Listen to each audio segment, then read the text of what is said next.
Hey guys, welcome back to my channel ST Sports guys. അങ്ങനെ ഇന്നലെ നടന്ന ആവേശകരമായ മത്സരം guys. Sporting club Delhi versus Kerala Blasters മത്സരം അതിഉഗ്ര വിജയം തന്നെയാണ് കേരള ബ്ലാസ്റ്റേഴ്സ് നേടിയെടുത്തത്. ഞാൻ കണ്ട ഇവാൻ മുക്കോമിനച്ച് കോച്ചിന്റെ കീഴിലുള്ള ബ്ലാസ്റ്റേഴ്സിനെ ഇനി ഒരു കംബാക്ക് ആണോ കേരള ബ്ലാസ്റ്റേഴ്സിന് എന്ന് സംശയിക്കാൻ പറ്റുന്ന ഒരു പ്രകടനമാണ് കഴിഞ്ഞ കളി കാഴ്ചവെച്ചത്.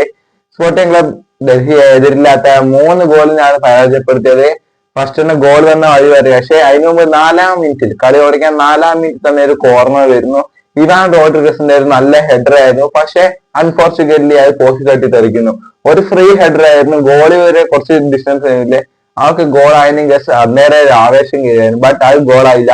അതിനുശേഷം 18-ാം മിനിറ്റിലെ സ്പോർട്ടിംഗ് ക്ലബ് ഡൽഹി താരമായ ആയുസ് അധികാരിയുടെ കാലുകളിൽ നിന്നൊരു മിസ്റ്റേക്ക് വരുന്നു. അത് കൃത്യമായി ഇന്റർസെപ്ഷൻ ചെയ്തുകൊണ്ട് പോസ്റ്റിലേക്ക് ഒരു ഉഗ്രൻ ഷോട്ട് വിതയ്ക്കുന്നു. അതാണെങ്കിൽ നമ്മളെ ഫസ്റ്റ് ഗോൾ ആവുകയും ചെയ്യുന്നു.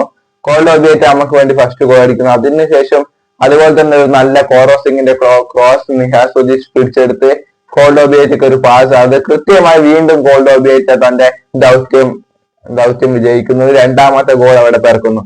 കോൾഡോബിയേറ്റ ഈസ് ജീസസ് ജിമിനസ് റീപ്ലേസ് എന്ന് തന്നെ പറയാ.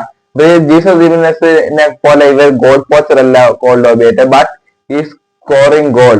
ഓക്കെ, ഇത് നല്ല രീതിയിൽ തന്നെ പ്ലേ മേക്കർ, ഡിഫെൻസീവ് ആണെങ്കിലും മിഡിലാണെങ്കിലും എവിടെ വേണ്ടിക്കും കളിക്കാൻ പറ്റുന്ന ഒരു പ്ലെയർ, അങ്ങനെയല്ല എവിടെ വേണ്ടി കയറി കളിക്കുന്ന ഒരു പ്ലെയറിനൊക്കെയാണ്. നമ്മൾ കണ്ടായിരുന്നു ഒരു എന്താ പറയാ, ഈ മത്സരത്തിന്റെ സെക്കൻഡ് ഹാഫ് ഒക്കെ കോൾഡോബിയേറ്റ് ഡിഫൻസിന് വേണ്ടി നല്ലോണം കളിക്കുന്നുണ്ട്, നല്ലോണം ഡിഫൻസിൽ നോക്കുന്നുണ്ടായിരുന്നു. നല്ലൊരു താരം തന്നെയാണ്, നല്ലൊരു പ്ലേ മേക്കർ തന്നെയാണ് കോൾഡോബിയേറ്റ്, നമുക്ക് നിസ്സംശയം പറയാനാവും. അതിനുശേഷം പിന്നെ നോഹയുടെ കാലിൽ നിന്ന് ലൂണയ്ക്ക് ഒരു പാസ് കൊടുക്കുന്നു. ലൂണ, ആഡ്രിയൻ ലൂണ, അവർ മെജീഷ്യന്റെ ഒരു കിടിലം പാസിലൂടെ അടുത്ത ഗോൾ പിറക്കുന്നു. ആ കിടിലം പാസ് നമ്മുടെ കോറോസിംഗ് നല്ല കിടിലമായി എടുത്തുകൊണ്ട് ഒരു ഗോൾ കഴിക്കുക. ആ ഗോൾ ഏതാണ് ഗോളായി നമ്മളെ കോറോസിംഗിന് വിട്ട് കളയല്ലേ മക്കളെ, അതാണ് ഗോൾ. നമ്മളെ ലൂണയുടെ ഉഗ്രൻ പാസ് കൃത്യമായിട്ട് അടിക്കുന്ന അടിയാണ്, കൃത്യമായി ഗോൾ പോസ്റ്റ് തുറക്കാൻ സാധിക്കുന്നു കോറോസിംഗിന്. ആ 3 ഗോളുകൾ കൊണ്ട് നമ്മൾ വിജയം ഉറപ്പിക്കുകയായിരുന്നു. പിന്നെ സെക്കൻഡ് ഹാഫ് ആകുമ്പോൾ കുറെ സബ്ജക്റ്റീഷനുകൾ വരുത്തി, പിന്നെന്താണ് കുറെ താരങ്ങൾ ഇറങ്ങി. സായത്ത് ഒന്ന് എടുത്തു പറഞ്ഞ താരമാണ് തിയാഗോ ആൽവസ്. കഴിഞ്ഞ മത്സരം എന്തോ ഇഞ്ചുറി എന്തോ കാരണം കളിക്കാനായില്ല, പക്ഷെ ഈ മത്സരത്തിൽ ഇറങ്ങിയാലും ചങ്ങായിന്റെ ഇമ്പാക്ട് നമുക്ക് കാണാൻ പറ്റി. ചങ്ങായി വന്നപാട് വന്നത് അടിപൊളി ഒരു ഫൗള് നേടിയെടുക്കാൻ സാധിച്ചായിരുന്നു. ഒരു സ്കില്ല് ഡ്രിബ്ലിംഗ് നോക്കിയില്ല, പക്ഷെ ഏറ്റില്ല, എന്നിട്ടൊരു ഫൗള് നമുക്ക് നേടിയെടുക്കാൻ പറ്റി. ഒരു ഫ്രീ കിക്ക് ആയിരുന്നു, പോസ്റ്റ് തെറിച്ച്.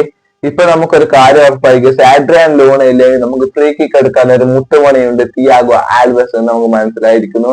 ഞാൻ കട്ട വെയിറ്റിംഗ് ആയിരുന്നു, ഇതൊന്നും ഇറക്കാത്ത ഒരു 80-88 മിനിറ്റ് വരാകുമ്പോൾ അത് താരത്തെ ഇറക്കിയ 5 മിനിറ്റ് താരം കളിച്ചില്ലെങ്കിൽ 5 മിനിറ്റ് താരത്തിന്റെ ഒരു ഇമ്പാക്ട് നമുക്ക് കാണാൻ സാധിച്ചായിരുന്നു. അന്നേരം നമുക്ക് ഉറപ്പിക്കാനാവില്ല, നമുക്ക് നമ്മളെ സെമി ഈ മത്സരം ജയിച്ചു, അടുപ്പിച്ച് 2 മത്സരം ജയിച്ചു, പക്ഷെ സെമി നമുക്ക് ഉറപ്പിക്കാനാകുമെന്ന് ഒരു ഡൗട്ടായിരുന്നു. അങ്ങനെ ഇരിക്കുമ്പോൾ രാജസ്ഥാൻ യുണൈറ്റഡ് FC മുംബൈ സിറ്റിയെ ഏകപക്ഷീയമായ ഒരു ഗോളിന് പൊട്ടിച്ചത്, അത് കേരള ബ്ലാസ്റ്റേഴ്സിന്റെ ആരാധകർക്ക് സന്തോഷവാർത്തയായിട്ടാണ്. Rajasthan united FC Mumbai city FCയെ പൊട്ടിച്ചേരോ, നമുക്കൊരു ചാൻസ്, നമുക്കൊരു ഹോപ്പ് ഉണ്ട് സെമിഫൈനലിൽ കയറാൻ. അടുത്ത മത്സരം നമുക്ക് നവംബർ 6-ന് വൈകുന്നേരം 7:30 നമ്മുടെ മത്സരം വരുന്നത് അഗൈൻസ്റ്റ് മുംബൈ സിറ്റി FC. ആ മത്സരം നമുക്ക് വിജയമോ അല്ലെങ്കിൽ ഡ്രോയോ ഉണ്ടെങ്കിൽ നമുക്ക് എന്തായാലും സെമി കയറാം. പക്ഷെ അങ്ങനെ ഉറപ്പിക്കാനാവോ, നമ്മൾ തോറ്റില്ലെങ്കിൽ പോയി. ഇപ്പൊ 3 ക്ലബ്സിന് സെമി കയറാൻ ചാൻസ് ഉണ്ട് നമ്മുടെ ഗ്രൂപ്പില്. ഒന്ന് കേരള ബ്ലാസ്റ്റേഴ്സ്, ഒന്ന് മുംബൈ സിറ്റി FC, ഒന്ന് രാജസ്ഥാൻ യുണൈറ്റഡ് FC. 3 ക്ലബ്സിനും ചാൻസ് ഉണ്ട് ഇപ്പോഴും. നമ്മൾ ഇനിയും നമുക്ക് വേണ്ട വെച്ചാൽ ഒന്നിക്ക് 7-11 വേണോ അല്ലെങ്കിൽ ഒരു വിജയം വേണോ, ഒന്നുണ്ടെങ്കിൽ നമുക്ക് ഉറപ്പായിട്ട് നമ്മുടെ സെമി കാണാൻ പറ്റും. പിന്നെ സെമിയിലെ എതിരാളികൾ എനിക്ക് തോന്നുന്നുണ്ട് സൺഡേ പേഴ്സണലി നല്ല ടഫ് ആയിരിക്കും നമുക്ക് സെമി. അഥവാ ഫൈനലിലേക്ക് കയറിയ മുത്തുമണികളെ പൊളി തന്നെയായിരിക്കും, അത് കാര്യം പറയാലോ. പിന്നെ എല്ലാ പ്ലേയേഴ്സും കഴിഞ്ഞ വർഷം നല്ലോണം പ്രകടനം കാഴ്ചവെച്ചായിരുന്നു. എടുത്തു പറയേണ്ട കുറച്ച് താരങ്ങളുണ്ട്. ഒന്ന് കോറോസിംഗ്, വാട്ട് എ പെർഫോമൻസ്. 19-18 വയസ്സായിട്ട് താരം ഒരു പ്രൈമിൽ എത്തിക്കഴിഞ്ഞുണ്ടല്ലോ മോനെ, ഇന്ത്യക്ക് നല്ലൊരു ഇന്ത്യൻ നാഷണൽ ടീമിന് നല്ലൊരു താരം തന്നെയാണ് കൈവച്ചത്. പറയാൻ മനസ്സിലായിട്ടുണ്ടാവും, ഇന്ത്യൻ നാഷണൽ ടീമിന് ഒരു ഫ്യൂച്ചർ തന്നെ ഉണ്ട്. ഇപ്പോഴത്തെ താരങ്ങൾക്ക് ഒന്നാമത് പഞ്ചാബ് FC സുഹൈൽ, എയ്മൻ, ആസർ, ഇവർക്ക് നല്ല പ്രകടനം തന്നെയാണ് കാഴ്ചവെക്കുന്നത്. പിന്നെ എയ്മൻ ഇറങ്ങിയായിരുന്നു. എയ്മൻ പക്ഷെ വലിയ ഒന്നും ഉണ്ടാക്കാൻ പറ്റില്ല. പക്ഷെ നമ്മൾ എടുത്തുപോയ നമ്മളെ ഫോർമേഷൻ ആണ് കേട്ടോ, 4-4-2 എന്ന ഫോർമേഷൻ ആയിട്ടാണ് കേരള ബ്ലാസ്റ്റേഴ്സ് ഇറങ്ങിയത്. അതായത് നിഹാൽ സുധീഷ് നമ്മൾ സ്ട്രൈക്കർ ആയിട്ടായിരുന്നു കളിപ്പിച്ചത്. സ്ട്രൈക്കർ ആയിട്ട് ഒബിയാറ്റിയും നിഹാൽ സുധീഷും രണ്ട് വിങ്ങേഴ്സ് ആയിട്ട് കോറോ സിംഗും നോഹ സറോയി, പിന്നെ മിഡ്ഫീൽഡിൽ ദുഷാൻ ലഗോട്ടറും പിന്നെ നമ്മുടെ ആഡ്രിയാൻ ലൂണും ഒക്കെ ആയിരുന്നു ഉണ്ടായിരുന്നത്. നല്ല പ്രകടനം തന്നെയാണ് കാഴ്ചവെച്ചത് എല്ലാ പ്ലേയേഴ്സും. ഞോറ ഫെർണാണ്ടസ് ആയിരുന്നു ഗോൾ കീപ്പർ ആയിട്ട് ഉണ്ടായിരുന്നത്. താരം തന്നെ ആയിരിക്കും എനിക്ക് ഇനി വരാൻ പോകുന്ന മത്സരങ്ങളിൽ ഗോൾ കീപ്പർ ആയിട്ട് ഉണ്ടാവുക. നല്ല പ്രകടനം തന്നെയാണ് താരം കാഴ്ചവെച്ചത്. ഡിഫൻസിൽ വാൻ റോഡ്രിഗസ് നല്ല പ്ലെയർ തന്നെയാണ് എടുത്തു പറയാൻ പറ്റും. പിന്നെ എന്താ പറയാല്ലേ, പിന്നെ കുറച്ച് എനിക്ക് മാറ്റണം എന്ന് തോന്നുന്നത് രണ്ട് താരങ്ങൾ നയിക്കുകയാണ്. ഒന്ന് നമ്മുടെ വിങ് ബാക്ക് സന്ദീപ് സിംഗ് അത്രയൊക്കെ പോരാ, അത്ര നല്ല ക്രോസുകളോ അത്ര നല്ല ഡിഫെൻസീവോ അല്ല സന്ദീപ് സിംഗ് കാഴ്ചവെച്ചത്. അത് മാറണമെന്ന് ആഗ്രഹമുണ്ട്. പിന്നെ സബ്ജക്റ്റീവ് ആയിട്ട് വന്ന നമ്മളെ ഇവനും ഡാൻസ് വെറുക്കും കുറച്ച് ബോൾ കൺട്രോളും കുറഞ്ഞുണ്ട്. ചങ്ങായി കുറച്ചും കൂടി ട്രെയിനിങ് കഴിച്ച് ഫിറ്റ് ആവേണ്ടതുണ്ട്. ബോൾ കൺട്രോൾ ഒക്കെ കുറച്ച് മോശമാണ് കാര്യം പറയലോ.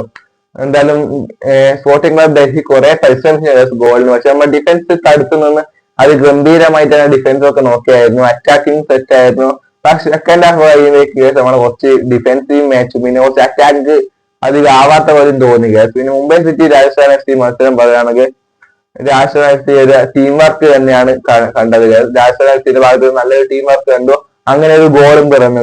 മുംബൈ സിറ്റി എഫ് സി ആവട്ടെ നല്ലോണം പരിശ്രമിച്ചിട്ടും പക്ഷെ രാജസ്ഥാൻ യുണൈറ്റഡ് എഫ് സിയുടെ ഡിഫൻസ് ഒരു പ്ലെയറെ പോലും പെനാൽറ്റി ബോക്സിലേക്ക് വിടാൻ എല്ലാ ബോളും ക്ലിയർ ചെയ്ത് ഇങ്ങനെ വിട്ട് 90 മിനിറ്റ്സ് പിടിച്ചിരുന്നു.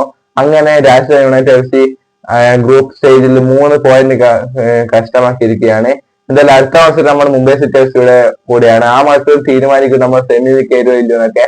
എന്തായാലും ഇന്നലെ വിളിച്ചിട്ടുള്ളത് അടുത്ത മത്സരം നല്ല വിജയമാവട്ടെ എന്ന് പറഞ്ഞുകൊണ്ട് ഇന്നലെ ഇവിടെ നിർത്തുന്നു. അപ്പോൾ ബൈ, സി യു, ടാറ്റ.